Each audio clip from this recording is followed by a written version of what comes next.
Not as good of an echo as the other one, but it wasn't bad. So, unless you guys have been living under a rock, welcome back. My name is Rudy. You're watching Alpha Investments. Little mid-month inventory over here. Today's we're going to talk about Fallout, the Magic the Gathering set coming up, and let's be very honest about it. We know the tug of war between Gamepiece Army and highly educated people on social media on those Twitter X. Is it X or is it Twitter? Is it X like a porn site or is it Twitter now? I don't know.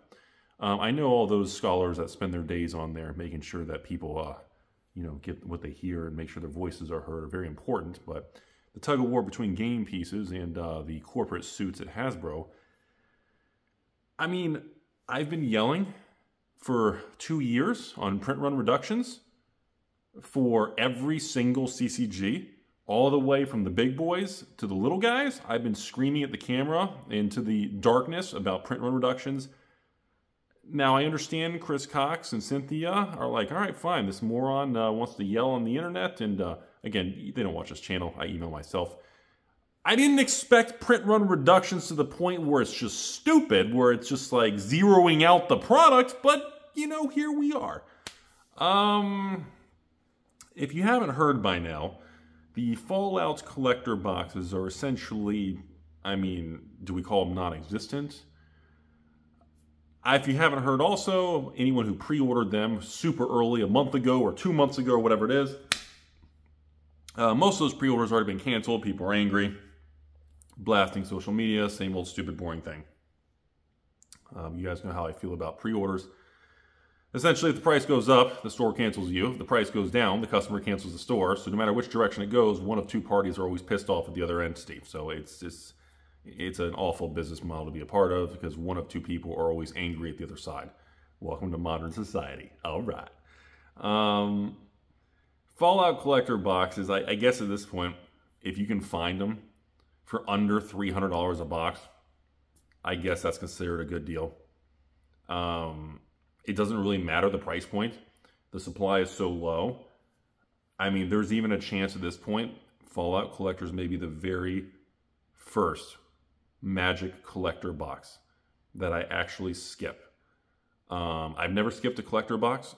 I've offered every set to my patrons, or as you all like to say, I've dumped every set to my patrons, and viewers like you all, I've offered to sell and keep some, but if the average store is getting between 2 and 6 boxes, and large stores are maybe getting 12, 24, maybe 36, what am I going to get? One case from each distributor? So what, 1 case of 24 as a whale in the Magic world? I can't really do anything with that except a couple box opening videos, and that would be it. I don't have official numbers from all the distributors and everything, but it does appear the rumors are true. And as I was making videos the other day, talking to you all about the changes that Hasbro's having, well, everybody was screaming into the wilderness, and I noticed at stoplights on the way to Chick-fil-A, I noticed a lot of people with their windows down yelling, "Yay, Hasbro's going bankrupt, they're losing billions."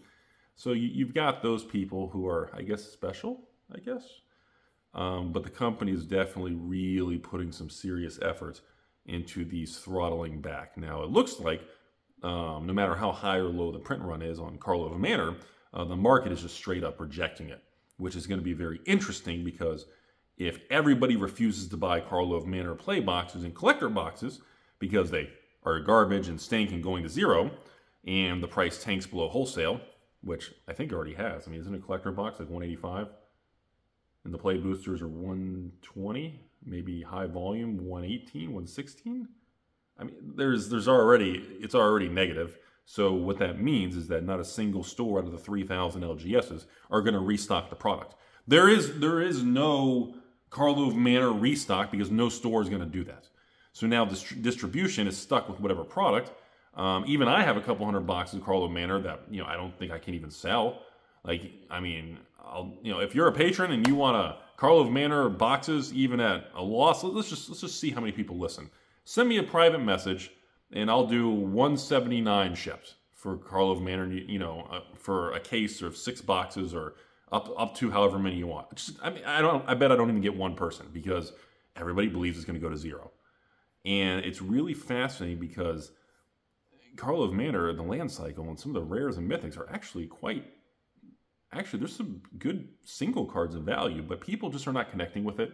They don't like this set. They're calling it Crimson Vow 2.0, Streets of Barry Manilow, Copacabana 2.0. And it's a really weird thing. You know, we saw that similar thing with like Streets of Barry Manilow, and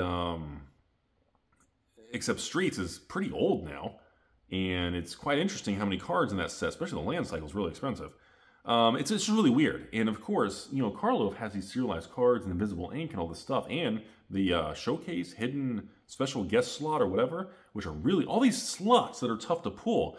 And the serialized cards, I mean, you know, I was like, dude, I was having a conversation, like, should I just make a video like, you know, I'll pay $1,000 for any Karlov Manor serialized card? Because you can't get them. They are literally non-existent. I think as of the film this video, I saw 1 on TCG Player and 2 on eBay. And they're all between like $1,500 and $3,000 a card. Like, it's really fascinating. So if we do see some sort of collapse of Karlov goes foreclosed manor, that's going to be really interesting. Because if those box prices tank and nobody wants them, that's going to be a really interesting situation. Because those collector boxes, if they collapse in value and people are willing to take huge losses and dump them, if you are able to buy those at stupid prices, even today, when you start getting below the 200 to 190, 180, 170, I mean, people are telling me, oh, Rudy, Karlov Manor is going to be $99 collector boxes. You know, the play boxes are going to be $49. And I'm like, anyways, we'll come back to Karlov. I just want to do a short video today, which means we're halfway through the video, regarding this Fallout Collectors thing. We'll talk about Karlov, and that's a whole conversation we can go into. We'll do that tomorrow, but this Fallout Collectors thing is an example of Wizards finally pivoting and taking action, and as with most large companies, they swing the pendulum to their extreme. I am blown away on how little product for collector boxes that they're giving to stores. Now, the Commander decks seem okay. Not unlimited, you can just get a billion of them. You're going to get morons like that online, but overall, the Commander decks seem normal, like the Warhammer 40K or Lord of the Rings, and it looks like, it feels like to me, because there's only 2 Fallout products. There's no draft, obviously. There's no set. There's no play boxes. It feels like they truly wanted the collector boxes of Fallout and Universes Beyond to be collectible, which is, again, this hard pivot we're seeing. And I know a lot of y'all are going to be very angry about that, and then the rest of y'all are just going to say, oh, Rudy, it doesn't matter. They're gonna find the 100 pallets and they'll collapse the market.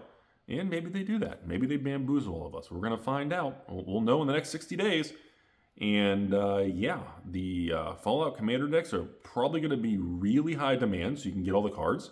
And the collector boxes are essentially going to be for collectors and investors. And the more you sit back and think about it, I guess that's really not that big of a deal or not that bad. I mean, you know, I myself have been yelling at the camera about reducing the print run of collector boxes.